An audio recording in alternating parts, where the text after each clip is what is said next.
No livro sobre o qual a gente vai conversar hoje, Ivan Ilitch morreu. Mas isso não é spoiler não, tá bem na capa. O livro que a gente vai conversar hoje é A Morte de Ivan Ilitch, de Lev Tolstói.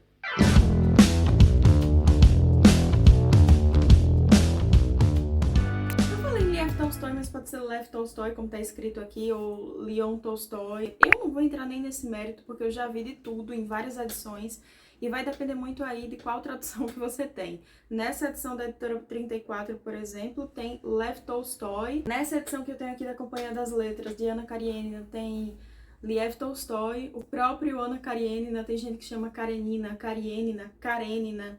Eu realmente não sei. Mas vamos voltar para o assunto do vídeo de hoje, que é essa belezinha aqui. Aí você deve estar se perguntando, Vitória, por que você está falando dessa belezinha? Esse é um livro que fala sobre morte. Ele fala sobre morte, mas ele fala sobre a vida também desse protagonista aqui, que é Ivan Ilitch. E o livro começa pra gente quando a gente sabe dessa notícia através de uma cena onde os colegas de trabalho dele ficam sabendo do falecimento dele, né? Através de uma nota, assim, de jornal. E aí eles vão, comentam, né? Nossa, triste e tudo mais. Mas logo essas lamentações vão dar espaço a uma conversa de mas quem é que vai tomar o lugar dele? Ivan Ilitch era um juiz. E aí, se alguém vai tomar o lugar desse juiz, outras pessoas vão precisar ocupar esses outros postos que vão ficar vazios, né? Uma pessoa vai sair do seu posto para substituir Ivan Ilitch, alguém vai substituir essa outra pessoa e assim sucessivamente. Então começa a se confabular quem é que vai substituir quem, quais vão ser as vantagens e para quem vão ser essas vantagens, né, de substituir esses cargos. No outro momento, ali do início do livro, a gente tem um desses colegas de trabalho indo até o velório de Ivan Ilitch e prestando sua solidariedade à viúva, aos familiares, e vai descrevendo pra gente, na verdade o narrador vai descrevendo pra gente o desconforto desse colega de trabalho ao se deparar com aquele defunto, com o mal-estar de não saber muito bem o que falar, o que fazer, como se comportar, a própria vontade de ir embora logo dali, porque é bem desconfortável estar no velório. E quando ele pensa que vai sair desse velório para ir para o jogo dele de cartas, convidado por um outro colega que estava ali, ele é chamado pela viúva para conversar sobre os últimos 3 dias de agonia de Ivan Ilitch. Ela fala sobre o quão insuportável que foi ter que ouvir, mesmo ela a portas fechadas, aqueles gritos e aquelas agonias. Fala como foi rápida a doença, fala de todas as providências que teve que tomar. E logo ele vai percebendo que ela quer, na verdade, saber de alguns detalhes sobre o que a gente recebe aí depois que ele morre, né? De um lado tem o desconforto desse colega de trabalho de estar naquela situação, naquele velório. De outro lado tem o desconforto daquela mulher de ter estado com aquele moribundo. E aí você tem a impressão, eu tive essa impressão e comentei com um amigo enquanto estava lendo, de que olha, antes ele do que eu. E logo no início do livro a gente tem essa sensação assim de que o autor traz a morte como se fosse uma ideia muito distante das personagens do livro. Tipo, tá acontecendo com Ivan Ilitch, aconteceu com Ivan Ilitch, mas não aconteceu comigo. Deixa eu afastar esse pensamento. E a gente na vida também faz muito isso, né? Tá numa roda de conversa e alguém fala sobre o assunto, sempre vai ter aquela pessoa que vai dizer vamos sair do assunto, vamos falar de outra coisa, falar de coisa boa. E quantas vezes pode ter sido eu ou você, né? Porque, por vezes, o assunto morte se torna muito desagradável. Assim como foi desagradável também para o próprio Ivan Ilitch pensar na própria morte. Mas, antes de chegar na morte do Ivan Ilitch, o livro vai nos apresentar, a partir do segundo capítulo, meio que uma biografia de Ivan Ilitch. E começa falando quem é ele, afinal, né?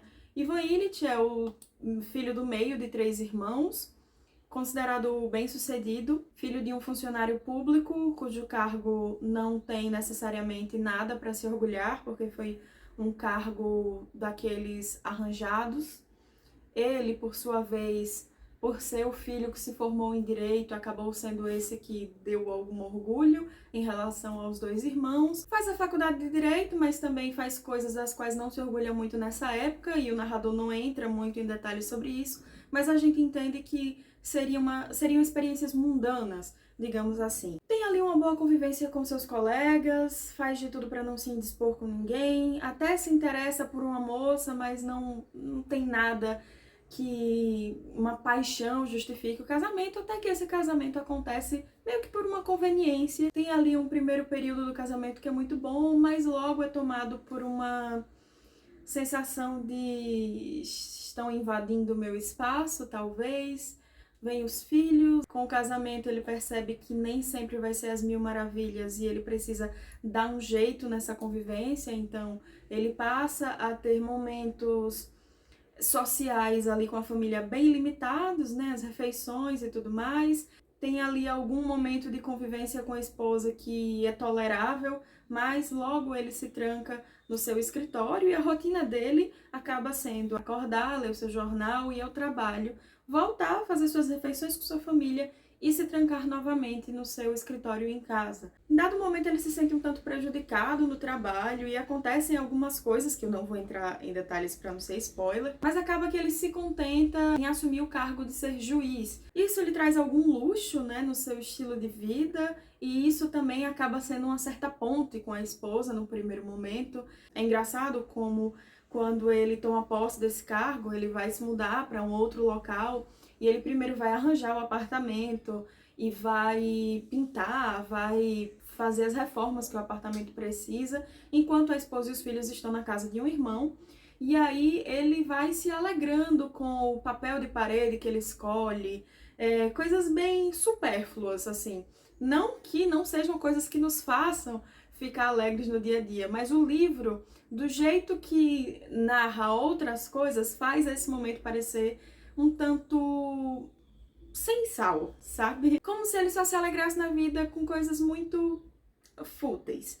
E aí o livro faz uma crítica interessante quando ele narra que a casa de Ivan Illich agora ficou arrumada como todas as casas das pessoas que não são nobres, né, não são da alta sociedade, mas que querem parecer ser da alta sociedade. Todo mundo faz a mesma coisa para tentar ser quem não é. Bom, estabelecido nesse lugar, com uma rotina tranquila de sempre, fazendo as mesmas coisas, tentando não se indispor com ninguém, ele acaba sendo acometido de uma dor e é levado para médicos especialistas que não conseguem chegar num consenso sobre o que é que ele tem. E aí essa doença só tende a piorar e acomete Ivan Illich num curto espaço de tempo, no qual ele vai ficando cada vez mais mal-humorado e ele sente que o mau humor acaba contagiando as pessoas, como por exemplo as pessoas das cartas, os colegas que jogam cartas. Ele acaba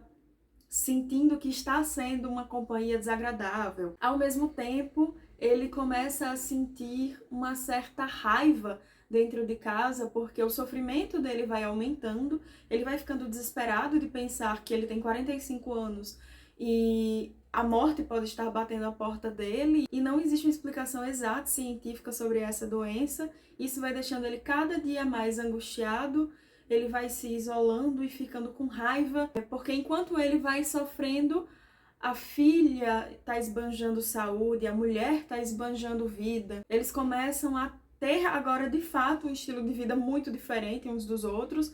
A filha está ali em tempos de noivar e ele está cada vez mais prostrado numa cama. Durante suas várias reflexões no tempo de doença, ele vai percebendo que ele nunca construiu, nem com uma família, nem com os amigos, nem os próprios filhos, uma relação muito profunda. Na verdade, todas as relações dele foram superficiais. E não simplesmente porque as pessoas foram superficiais com ele, mas sim, muitas foram falsas. Mas ele também não se dispôs a entrar, a investir no relacionamento com as pessoas. Tem um momento do livro, quando o narrador está descrevendo o casamento dele com a esposa, que ele refere a cada um como se fossem ilhas, distantes, isoladas, sozinhas. Esse mau humor dele vai aumentando gradativamente à medida que a doença também aumenta. ele vai tendo esse verdadeiro ódio da vivacidade das pessoas enquanto ele está experimentando esse morrer. Ele tem essa reincidente sensação de que ninguém, na verdade, está ligando para o que ele está passando, que o sofrimento dele é indiferente às pessoas. Parece que ele não consegue explicar o quanto que ele sofre para as pessoas, ou pelo menos ele não se sente entendido. O único traço de relação sincera que ele parece experimentar ali naquele momento de doença é com Gerassim, o copeiro da casa, que faz às vezes de enfermeiro e que não faz parecer que cuidar dele é um esforço extraordinário, não faz parecer que ele é um peso, como ele sente que as outras pessoas fazem. E aí ele vê uma vida que foi vivida, de certo modo, mediocremente, composta por escolhas medíocres feitas por ele mesmo. Mas apesar de eu ter falado esse tanto de coisa sobre esse livro é uma novela que nessa edição aqui tem o quê? Umas 88 páginas, porque